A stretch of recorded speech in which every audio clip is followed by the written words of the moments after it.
প্ৰিয়ংকা এবাৰ কি কৰিব ওলাইছ তই? বা মই নিজকে শেষ কৰি পেলাম। কি হৈছে কচোন মোক। বা মই অৰূপক বহুত ভাল পাইছিলো, কিন্তু সি এতিয়া মোক এৰি বেলেগ ছোৱালীৰ লগত বিয়া পাতি সুখত আছে।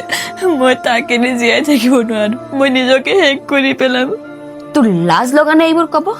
অৰূপ আৰু তই দুয়োজনে এটা সম্পৰ্কত আছিলি, কিন্তু এতিয়া অৰূপে তোৰ ভাল পোৱাক এৰি বেলেগ ছোৱালীক বিয়া পাতি তাৰ লগত সুখত আছে, কিন্তু তই এতিয়া তাৰ সুখ চাই নিজকে শেষ কৰিব ওলাইছ। কিয়? অৰূপে তোক কিনি ৰাখিছে নে তই অৰূপৰ গোলাম হয়? তোৰ জীৱন অৰূপে দিছিলে নে মা দেউতাই দিছিলে? এনেকুৱা দুদিনীয়া ভাল পোৱাৰ ল'ৰাৰ কাৰণে নিজৰ জীৱন কেতিয়াও শেষ নকৰিবি।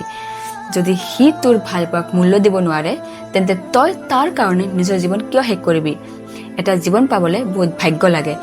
এই জীৱন এনেই শেষ নকৰিবি। সি তোক এৰি বেলেগ ছোৱালীৰ লগত সুখত আছে, তাৰ সুখ চাই তই জ্বলি আছ, তেন্তে তইও এনেদৰে সফল হৈ দেখুওৱা যাতে তোৰ সফলতা চাই সি জ্বলে, বুজিলি? যিজন ল'ৰাই তোমাৰ ভাল পোৱাৰ মূল্য দিব নোৱাৰিলে সেইজন ল'ৰাৰ কাৰণে নিজৰ জীৱন শেষ নকৰিবা। সফল হৈ তাক হীনমান্যতাত ভুগিবলৈ বাধ্য কৰোৱা।